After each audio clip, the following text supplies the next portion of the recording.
마태복음 6장 19절에서 어디까지? 마태복음 6장 19절부터 34절까지인가요? 네, 끝까지 34절까지 한 절씩 읽겠습니다. 오늘 번호 정할까요? 제가 도영이가 그러지 마. 너희를 위하여 보물을 땅에 쌓아두지 말라. 거기는 좀과 동록이 해하며 도적이 구멍을 뚫고 도둑질하느니라. 오직 너희를 위하여 보물을 하늘에 쌓아두라. 거기는 좀이나 동록이 해하지 못하며 도적이 구멍을 뚫지도 못하고 도적질도 못하느니라. 네 보물이 있는 그곳에는 네 마음도 있느니라. 눈은 몸의 등불이니 그러므로 네 눈이 성하면 온몸이 밝을 것이요 눈이 나쁘면 온몸이 어두울 것이니 그러므로 네게 있는 빛이 어두우면 그 어두움이 얼마나 하겠느뇨. 한 사람이 두 주인을 섬기지 못할 것이니 호기를 미워하며 저를 사랑하거나 호기를 중히 여기며 저를 경히 여김이라. 너희가 하나님과 재물을 겸하여 섬기지 못하느니라. 그러므로 내가 너희에게 이르노니 목숨을 위하여 무엇을 먹을까 무엇을 마실까 몸을 위하여 무엇을 입을까 염려하지 말라. 목숨이 음식보다 중하지 아니하며 몸이 의복보다 중하지 아니하냐. 공중의 새를 보라. 심지도 않고 거두지도 않고 창고에 모아들이지도 아니하되 너희 천부께서 기르시나 너희는 이것들보다 귀하지 아니하냐. 자, 24절까지만 하겠습니다. 그냥 24절까지만 하겠습니다. 끊어서 그러면 25절과 26절은 다음 주에 하도록 합시다. 자, 그러면 먼저 살펴볼까요? 1번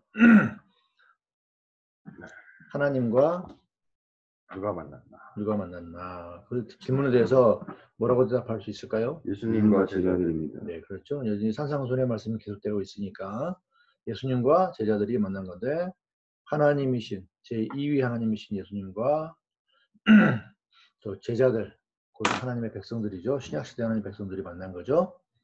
자, 두 번째하고 세 번째 질문 약속과 뭐죠? 명령이며 똑같이 명령부터 찾습니다. 네, 동시에 똑같은 시간에 동시에라는 뜻이죠. 자, 그러면 약속과 명령을 찾아보면서 뭐 약속이나 명령 생각나면은 찾아주면 한번 말해보세요. 혹시 약속이 너희를 위하여 아니하고 명령 말라라 하시니까 명령이지. 자, 그럼 첫 번째 나왔나요? 첫 번째 명령. 오직 너희를 위하여 보물 하늘을 쌓아두라. 거기는 좀이나 동록이 해하지 못하며 도적이 구멍을 뚫지도 못하고 도적질도 못하느니라. 네. 쌓아두라라니까 명령. 자, 19절에는 보물을 땅에 쌓아두지 말라. 땅에는 쌓아두지 말고 20절에는 하늘에 쌓아두라. 무엇을?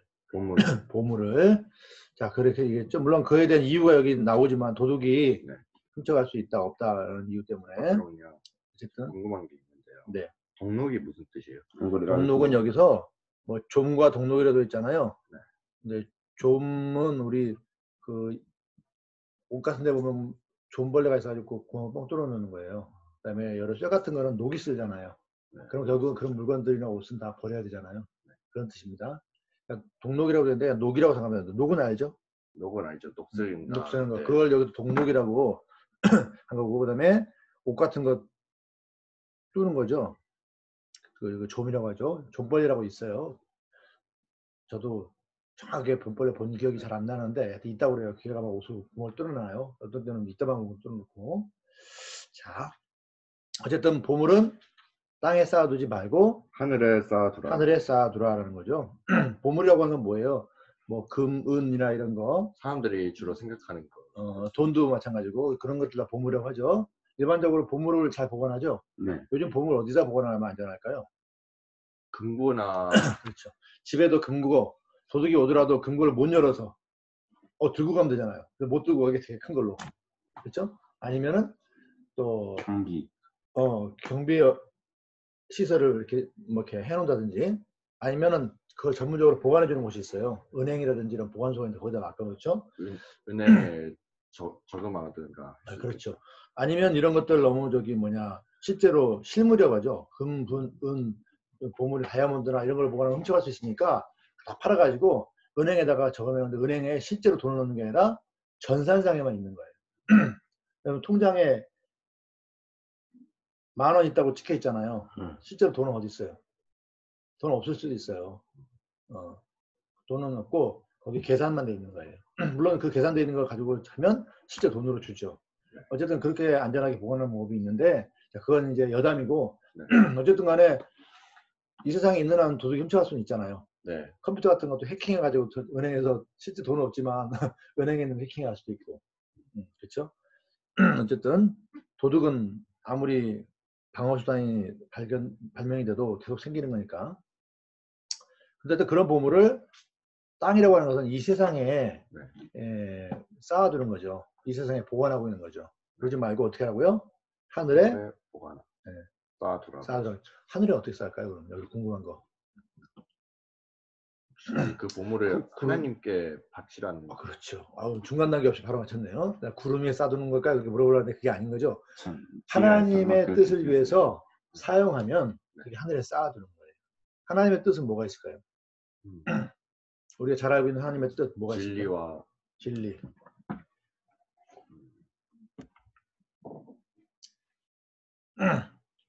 하나님의 보물을 하늘에 쌓아두는 건 뭘까요? 하나님의 일이죠. 네. 헌금하는데 헌금의 목적까지 한번 생각해보세요. 헌금을 왜 할까요? 하나님께서 우리 하나님께 드리면 하나님께서 다시 어떻게 될 거를? 다시 쓰라고 주죠. 이거 알아요 혹시? 세뱃돈일 때 할머니 할아버지 세뱃돈 주잖아요. 할머니 할아버지는 일을 안 하시잖아요. 네, 맞아요. 그 세뱃돈 어디서 하셨을까요? 나라에.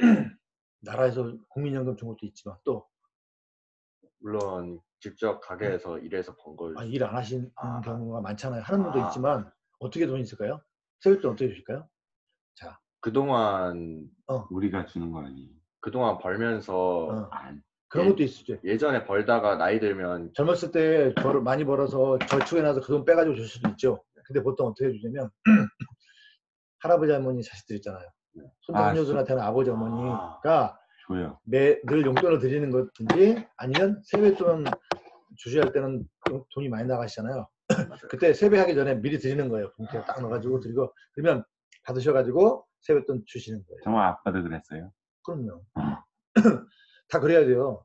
나중에 그렇게 해야 돼요. 나중에 어른이 돼서도 그래요. 네, 그렇게 해야 돼요. 네. 자, 근데 오늘 성경 공부 관련해서 하고 싶은 얘기가 뭐냐면 세뱃돈이나 용돈을 부모님께 드리잖아요. 네, 그렇죠. 그럼 부모님께 또 드린 거예요. 부모님이 나한테 손자 손녀한테 주시든지 손자 손녀한테 주면 그 누구한테 와요? 어렸을 때 기영이 동이 어렸을 때 수많은 세뱃돈 받았는데 그게 다 어디 갔을까요? 다 지갑에 있는 것 같기도 하지만 전부 다 부모님이. 지갑에 어디 있어 지금 돈이? 아빠. 엄마 아빠가 대신 보관해 준다고 하면서 대신 보관해 쓴 거예요. 물론 이제 엄마 아빠가 맛있는 거 혼자 사 먹은 게 아니라 기영이 도영이 뭐 필요한 거 사는데 썼겠지만 엄마 아빠 돈 쓰잖아요. 그러면 엄마 아빠가 드렸는데 엄마 아빠가 받은 거잖아요. 그렇지만 똑같은 돈을 받았다고 그건 다른 돈이죠. 왜냐면 일단은 부모님께 드린 거고 부모님이 또 그거를 가지고 나는 나 혼자 다 쓰는 게 아니라 우리 아들 딸이나 손자 손녀를 위해 쓰겠다 하고 또 쓰신 거잖아요. 그렇죠. 하나님께서 마찬가지예요. 우리가 헌금을 하나님 앞에 드리면 그걸 하나님께 드린 거예요. 네. 근데 하나님께서 뭐라고 하시면 너희가 내게 바쳐진 것에 대해서 나는 너희들이 다시 이것을 여기저기에 쓰기를 원한다고 말씀하셨는데 그게 뭐냐면 복음을 전하는 일. 전도하는 하나님의 일. 보물이 혹시 어린 양 같은 것도 있어요? 복음을 전하는 일, 그렇지? 그 다음에 뭐 구제하는 일 이런 걸 써라고 하신 거예요. 그래서 우리가 그걸 알기 때문에 하나님께 일단 드린 다음에 그걸 가지고 또 쓰는 거예요. 하나님이 그렇게 하라고 하셨기 때문에 나에게 드려진 것은 여기 이런 일 저런 일에 써라고 말씀하셨기 때문에 그렇게 쓰는 겁니다. 어쨌든 그래서 하늘에 쌓아둔다는 얘기는 하나님께 드리는 거예요. 그리고 하나님이 쓰라고 하신 걸 쓰는 거예요. 헌금 우리가 직접 할 수도 있죠. 네. 헌금 드려서 그걸 교회가 구제할 수도 있지만 우리가 개인적으로도 나에게 하나님이 주신 걸 가지고 구제하거나 뭐 선교를 하거나 어떤 일에 쓸 수 있어요. 하나님이 기뻐하시는 일에. 그게 하나님 뜻대로 사용하는 게 보물을 하늘에 쌓아두는 겁니다.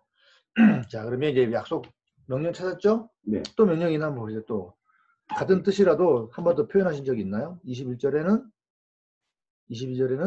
눈은 몸의 등불이니 그러므로 네 눈이 성하면 온몸이 밝을 것이요. 명령은 없죠. 네. 설명만 있는 거죠. 네.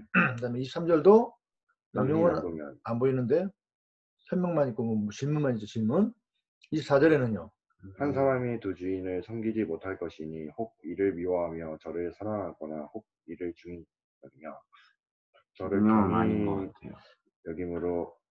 여김이라 너희가 하나님과 재물을 겸하여 섬기지 못하느니라. 여기 명령 뭐 하라 말라는 없는데 느낌상 명령이 있어요. 뭔가 명령이 있는 것 같죠. 뭔가 예를 너희가 들어서 두 주인을 섬기지 마라. 음. 또 하나님과 재물을 겸하여 섬기지 못하니까 그렇게 하지 마라. 뭐 그런 게 있는 것 같죠. 명령은 꼭 해라 마라 그게 아니더라도 뭐 책에 들어갈 게 있어요. 예를 들어서 이런 거 있잖아요. 이건 여담이에요. 어떤 사람이 나는 아이스크림 좋아하는데 뭐 또 사달라는 얘기 안 했잖아요. 네, 맞아요. 근데 그 소리 들으면 왠지 어떤 생각이 들어요? 사고 싶지 않은데 사고 싶어져. 사줘야 될 것 같잖아요. 사고 싶어서는 아니라 아, 사줘야 된다. 옆에 사람이 나 아이스크림 좋아하는데 이렇게 하잖아요. 내가 아이스크림 먹고 있는데 나도 아이스크림 좋아하는데 그러면 그거 무슨 뜻이에요? 좀 달라거나 사달라는 뜻 같잖아요. 그 뜻이구나.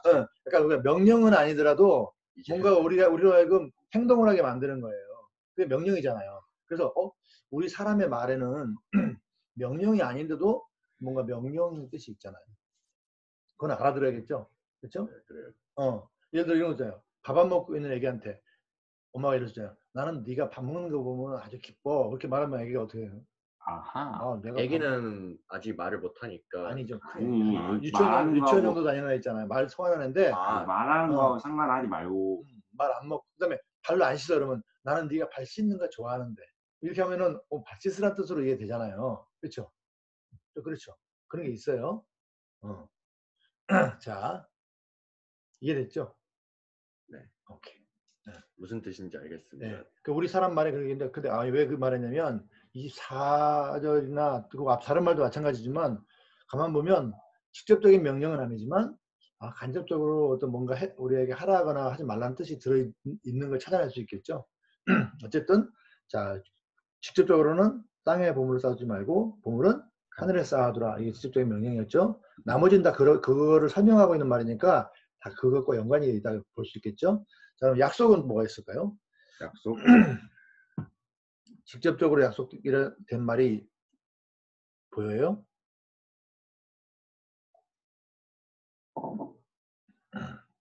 직접적으로는 아닌 것 안 보여요. 그러면 유추해 봅시다. 이렇게 하면 어떤 약속이 있을까요? 물론 굉장히 크게 보편적으로 말할 수 있는 약속도 있지만 구체적인 약속도 있을 수 있죠. 자, 보물을 땅에 쌓아두면 도적이 훔쳐간다고 그랬죠. 네, 맞아요. 그럼 보물을 하늘에 쌓아두면 도적이 못 훔쳐간다고 그랬죠. 네. 그러면 하늘에 쌓아두는 사람에게 어떤 약속이 있는 거예요? 지혜나 복을 받게 되겠죠. 그런 것도 아주 넓게 말할 수 있지만 구체적으로 말하면 다시 그 보물을 우리한테 돌려주신다. 그런 뜻도 되는데 저는 어떤 걸 찾았냐면 보물을 땅에 쌓아두면 도둑이 훔쳐간다.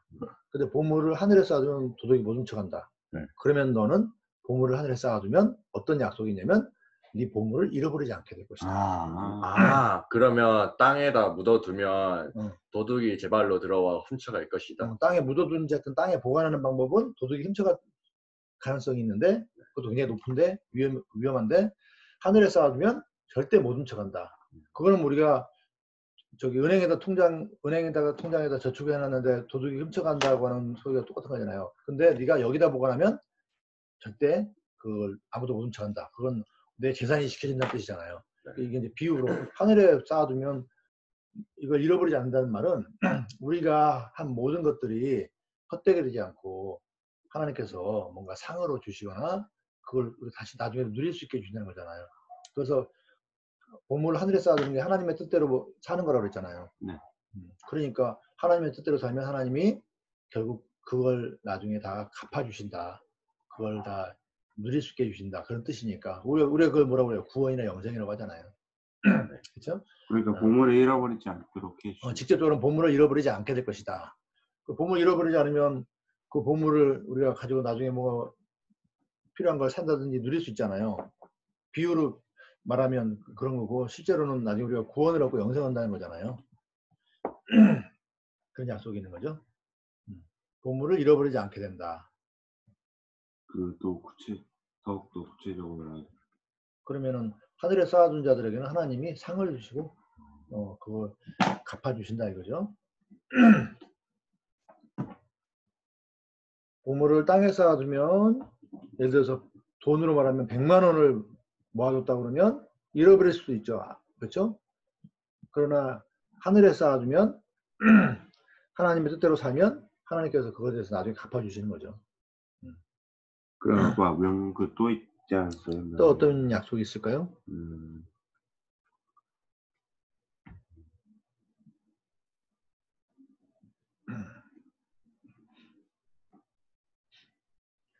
또 그것도 유추를 해보면 어떤 게 있을까요? 여러 가지 가능한데 저도 한 가지 더 생각나는 게 있는데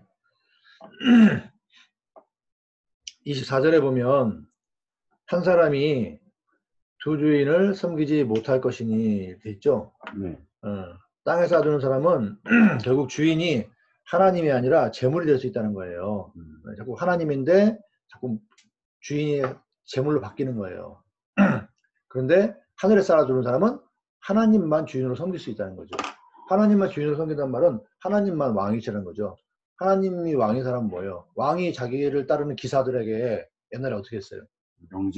영지를 주고 네가 나에게 충성하니까 나도 너에게 뭐 전리품들을 나눠주거나 높은 관작을 주거나 하잖아요. 그렇죠? 그러니까 하나님만 섬긴다고 하는 것은 하나님께 그걸 받는 거예요. 똑같은 거죠. 아까 그거 하늘에 쌓아둔 거랑 우리가 구원을 얻는 거잖아요. 영생을 얻는 거잖아요. 근데 재물을 섬기게 되면 자 어떤 왕이 있는데 자기 기사가 자기에게 충성하는 것 같아 보이지만 한편으로는 옆에 나라 왕한테도 충성하고 있어. 그러면 주인이 어떻게 해요? 네가 나한테 조금이라도 충성했으니까 상 줄게 그러나요? 아니. 그 충성을 조금이라도 옆에 나라 왕한테 주는 순간 너는 나를 배신했다고 생각하잖아요. 왜 충성이라고 한 건 누구한테 주면 안 되는 거니까. 조금이라도 주면 그건 그만큼 나를 배신할 수 있다는 거잖아요. 그걸 절대 왕들은 허락 안 하죠. 그래서 배신자라고 해서 그전에는 얼마나 충성했더라도 지금 배신하는 순간 반역자로 처단하잖아요. 그렇죠? 그러면 여기서도 하나님과 재물을 동시에 섬긴다는 얘기는 결국은 충성하는 마음이 재물로 옮겨갔다는 거잖아요. 그럼 하나님을 배신했다는 거잖아요. 그럼 하나님 어떻게 하셔야 돼요? 배신자네? 하고 처단해야 되잖아요. 그러면 이 사람은 하나님께 상을 받아요, 못 받아요? 못 받죠. 못 받는 거죠. 그렇죠? 그렇게 되는 거예요. 그러니까 여기서 말씀하신 대로 보물을 하늘에 쌓아두는 사람은 하나님께 대한 충성의 마음을 표시하는 거예요. 그거예요. 나는 재물을 내 왕으로 섬기는 게 아니라 신으로 섬기는 게 아니라 하나님만을 내 신으로 내 왕으로 섬기겠습니다 하는 사람은 충성하는 사람은 그 충성에 대한 그 보답을 받는 거죠. 그게 우리가 이제 비유로 말한 거고 실제로는 구원이고 영생인 거죠. 똑같은 게 여기서 나올 수 있죠. 그렇죠? 그 다음에 21절, 22절, 23절에서도 비슷하게 나온 것 같아요. 여기 보면 22절 눈은 몸에 등불이라고 되어 있잖아요. 네. 그러면 이게 무슨 말이냐면 하늘에 보물을 쌓아두는 사람은 눈이 밝아진다. 밝아진다는 거예요. 우리 등불을 비치면 환해잖아요. 네, 맞아요. 그렇죠. 그래서 우리 눈이 밝아지는 거와 똑같은 거예요. 등불하고 눈은 같은 거예요. 등불이 우리 길을 비치듯이 우리 눈이 시력이 좋아야 될 거 아니에요. 안 못 보는 사람은 제대로 못 갈 거 아니에요. 그렇죠? 네, 여기 똑같아요. 재물을 땅에 쌓아두는 사람은 재물 때문에 네. 눈이 가려지는 거예요. 그래서 어디가 사는 길이고 어디가 죽는 길인지 모르는 거죠. 그것처럼 그래서 눈이 밝아진다. 이것도 비유죠. 다시 말하면 누가 진짜 왕이고 누가 진짜 참 하나님인지를 알게 된다는 거예요. 우리가 충성해야 될 곳인지 알게 된다는 거예요. 이게 다 같은 말이에요. 사실은 하늘에 쌓아두는 거나 보물 하늘에 쌓아두는 것이나 눈이 밝아져서 제대로 본다는 거나 또 하나님만을 섬긴다는 주인으로 섬긴다는 것도 똑같은 말이에요. 비유적인 표현이니까. 자, 그 세 가지를 다 명령으로 말할 수도 있고 다 약속으로 말할 수도 있죠. 자, 보물을 하늘에 쌓아두라. 그러면 잃어버리지 않게 될 것이다. 너는 눈을 밝게 해라 이거죠. 그러면 어떻게 되냐? 사망의 구렁텅이에 빠지지 않게 할 것이다. 생명의 길로 갈 것이다. 그리고 하나님만을 섬겨라. 그러면 하나님이 주시는 그 충성에 대한 보답을 너는 받게 될 것이다. 이 말이잖아요. 반대는 다 그렇지 않으면 다 반대의 결과를 맞겠죠. 네. 정리해서 쓰기 쉽지 않지만 한 가지만 써놓읍시다. 그냥. 네. 나머지는 머릿속으로 기억하시고요. 네. 그러면 4번으로 넘어가 볼까요? 네. 4번은 뭐죠? 제 질문이? 네. 일단 도영이부터 기다려주고 했는데. 다시 할게요. 기영이 고마워. 빨리 듣죠. 그러면 거의 끝나가 버렸나 봐요. 이 사람은 아직 멀었어? 아니 잠깐 해 그냥 조금만 고치고 그냥 해 하고. 벌써. 이 사람은 하나님의 명령을 듣고 어떻게 했나? 우리 항상 대답 어떻게 하기로 했죠? 했는지 안 했는지 뭐 나와 있지 않으니까 해야만 했다. 약속을 믿고 명령에 순종해야 된다. 약속을 선언하면서 명령에 순종해야 된다. 이렇게 말할 수 있겠죠?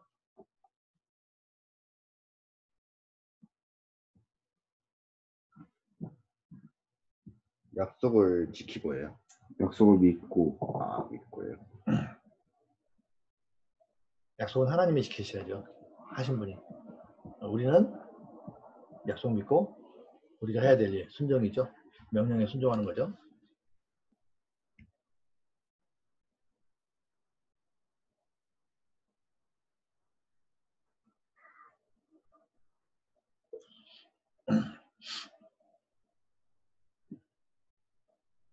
됐나요?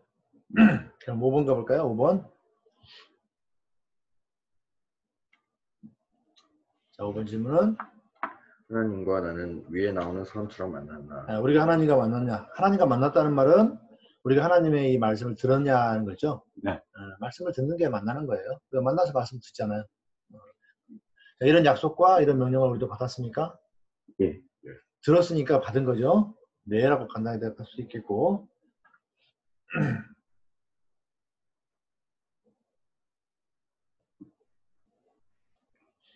자, 그러면 7번, 6번, 7번이죠? 네. 6번, 7번 다시 그러면 우리가 받은 약속과 명령, 우리가 받았다고 했으니까 약속과 명령은 무엇입니까? 뭐라고 대답할 수 있을까요? 일단 약속은 구원과 영생을 주십니다.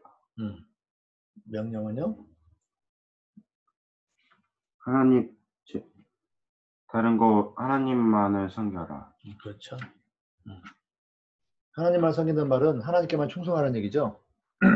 충성에서 제일 중요한 특징이 뭐예요? 명령했을 때 듣는 거죠. 우리 군인들이 격리할 때 뭐라고 합니까? 구호가. 충성. 뭐 많이 있지만 그중에 하나 충성이죠. 왜 충성이라고 격리할까요? 당신께 충성한다. 그렇죠. 나는 항상 당신에게 충성한다는 건데 충성의 가장 대표적인 행동이 뭐냐면 명령에 순종하는 거예요. 그렇죠? 돌격 앞으로 했는데 안 가. 그럼 충성이에요? 아니요. 왜 안 가? 그러면 겁나서 안 가요. 그것도 충성 아니죠. 전쟁터에서 그러면은 직결 처분돼요. 명령에 순종하지 않으면 직결 처분돼요. 평상시에는 재판을 거치고 막 아니면 벌도 약하잖아요. 전쟁터에서는 전투할 때는 명령에 순종하지 않으면 바로 거기서 직결 처분 가능해요. 그런 실제로 어떤지 모르겠지만 전쟁 안 겪어봤어요 모르지만 군대 있을 때 그런 얘기 들었어요. 평상시에는 모르지만 전쟁터에서는 지휘관의 명령에 순종하지 않으면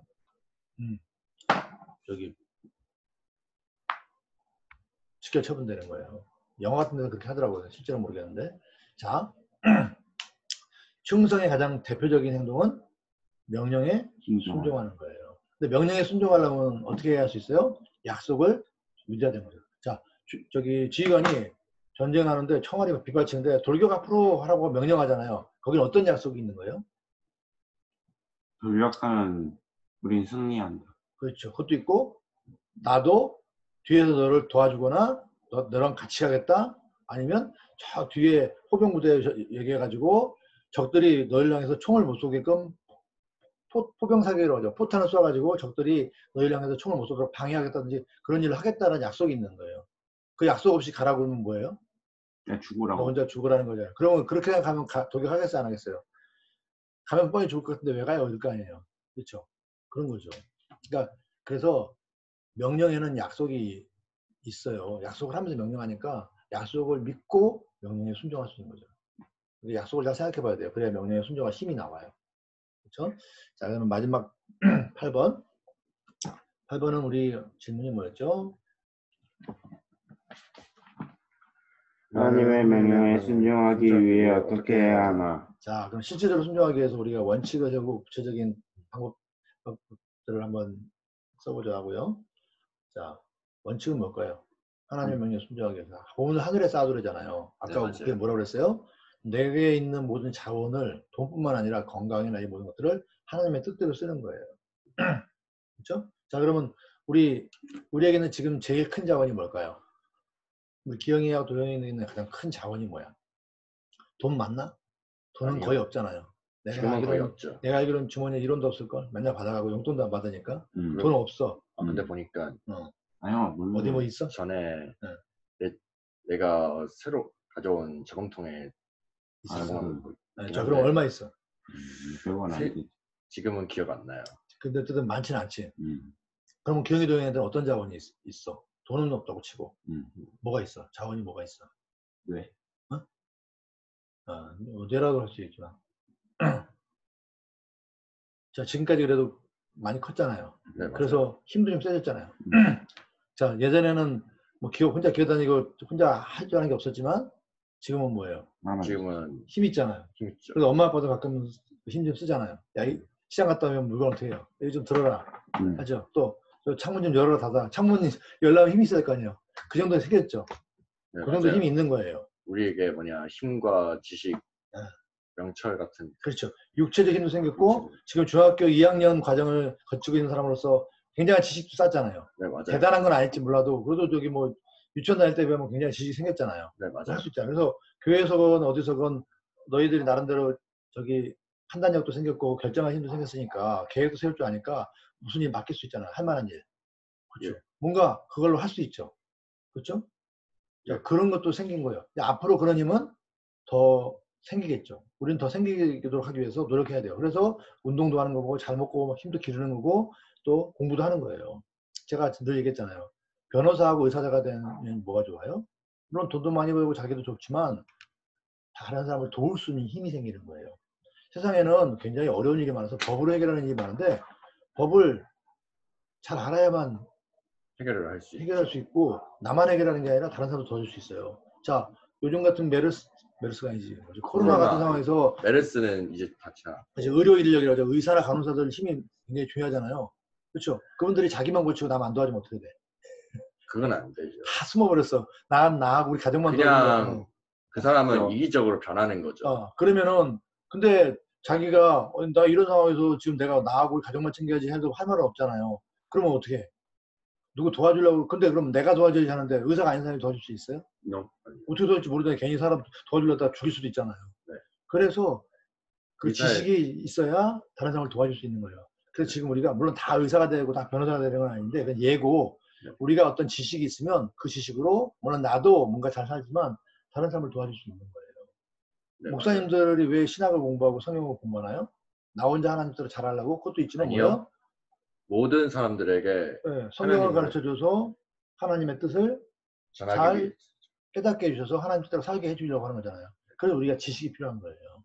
그게 지식이 있으면 육체의 힘이 있어서 누구 도와주는 것 맞지 않게 큰 일을 할 수가 있는 거죠. 물론 지식이 있다고 해서 도와주는 건 아니죠. 내가 안 도와주고 나 혼자 나를 위해서만 쓸 수도 있는 거니까. 그리고 거꾸로 다른 사람들은 해야 하는 데 쓸 수도 있잖아요. 그렇죠. 네, 맞아요. 자, 컴퓨터 잘하는 사람들 있잖아요. 못하는 사람 도와줄 수 있죠. 근데 컴퓨터 잘하는 사람이 또 뭐예요? 해킹해가지고 다른 사람 피해하는. 그렇죠. 어떤 도구, 지식을 가지고 칼 가지고도 다른 사람 살리기도 하고 죽이기도 하지만 지식을 가지고 누굴 살리기도 하고 죽이기도 해요. 우리는 그 힘을 길러서 다른 사람을 도와주자는 거죠. 근데 여기 보물을 하늘에 쌓아두란 말은 그게 뭐예요? 힘을 길러서 물론 하나님이 주시는 거죠. 그러나 또 하나님 동시에 우리에게 기르라고 하는 거죠.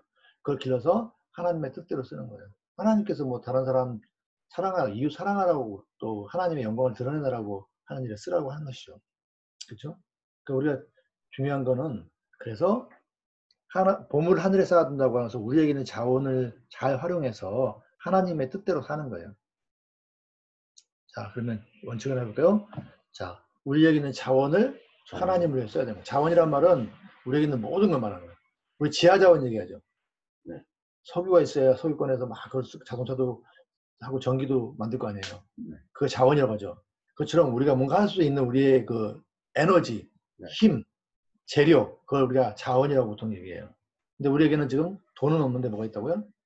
나름대로 육체적인 힘도 있고, 네. 나름대로 지식도 있고. 네. 그리고 더 중요한 건 뭐예요? 우리 앞으로 그것이 더 성장할 수 있는 가능성이 있다는 거예요.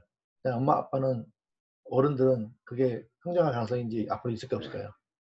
있을 수 점점 있고 없을 수도 있고. 물론 몸도 성장하고 그렇지. 지식도 발전하고 그렇지. 있으니까. 계속 공부해야 되고 계속 해야 되지만 젊은 사람에 비하면 한계, 젊은 사람은 폭발적으로 성장할 수 있죠. 우리는 지금 별로 할 필요 없고. 그 다음에 중요한 거는 지금까지 해왔던 걸 가지고 잘 사용하는 게 중요한 거죠. 그렇죠? 어쨌든 자원을 하나님의 뜻대로 써야 된다. 이게 첫 번째 원칙이에요. 그걸 한번 써봅시다. 자원을 개발한다. 자원을 개발합시다. 자원을 하나님의 뜻대로 씁시다죠. 자원을 개발하여 하나님의 뜻대로 씁시다. 그래서 공부라는 얘기를 하는 거예요. 지식이라고 하는 게 굉장히 크니까. 그렇죠? 그리고 건강도 잘 관리해야겠죠? 아프면은 뭐 할 수 있어요? 그렇죠? 건강, 운동과 위생 주의하는 게 건강을 챙기는 거죠. 그 다음에 섭생이라고 해서 잘 먹는 거죠. 하나님의 뜻을 행합시다. 자원을 사용해서 하나님 뜻을 개발하려면, 쓰려면 개발하겠죠? 네, 그게 제일 심말로 공부가 대표적인 거고, 그 다음에 우리 건강을 잘 관리하는 거죠. 그렇죠? 건강 관리해야 되니까. 자, 그렇게 예를 들어, 그 외에도 많이 있어요. 그러나 우리 그렇게만 얘기해 봅시다. 자,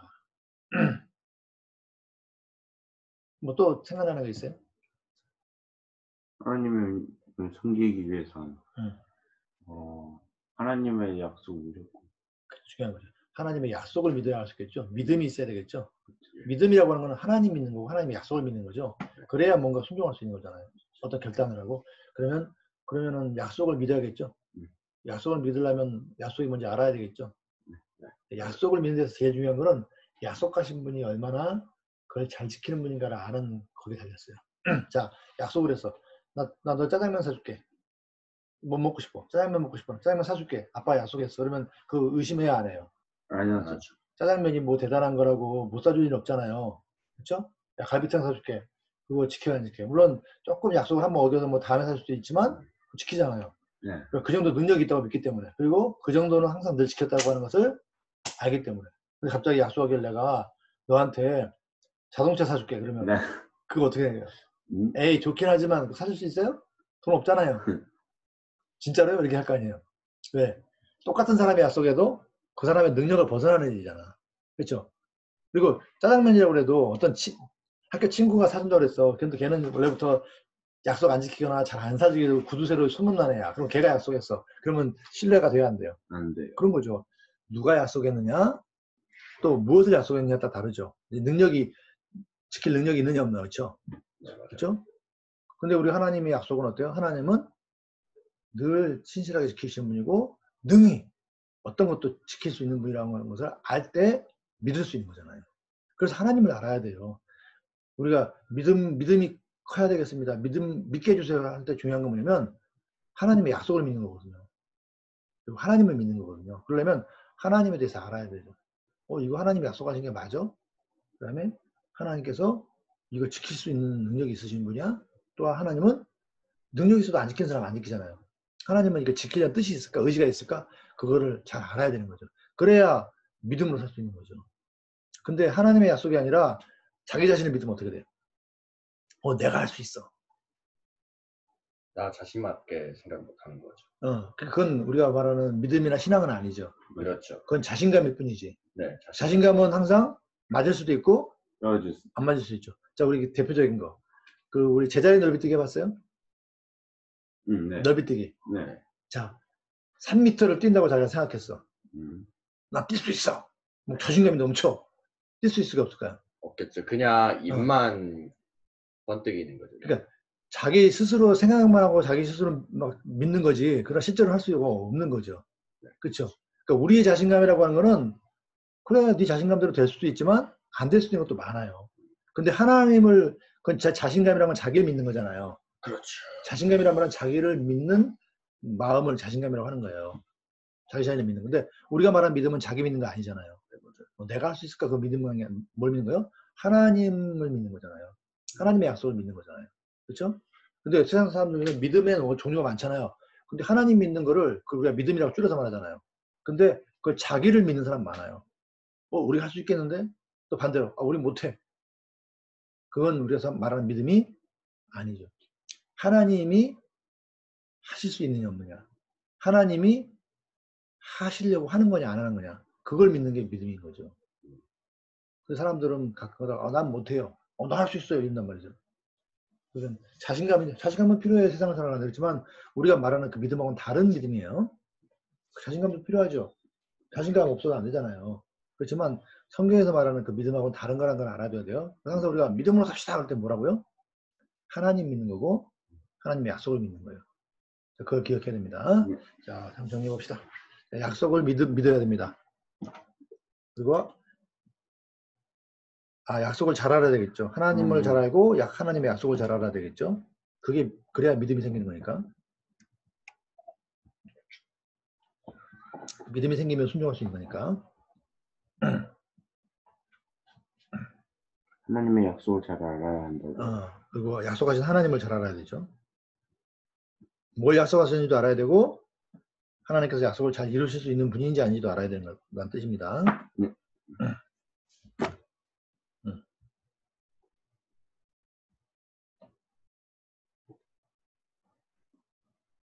자, 오늘은 지난주에 아빠가 기도했죠? 오늘은 1번 기영이 저 아니었어요. 너가 1번이야? 기도 1번이었나? 이렇게 돌아가는 거 아니었어요? 그럴까? 네, 그러면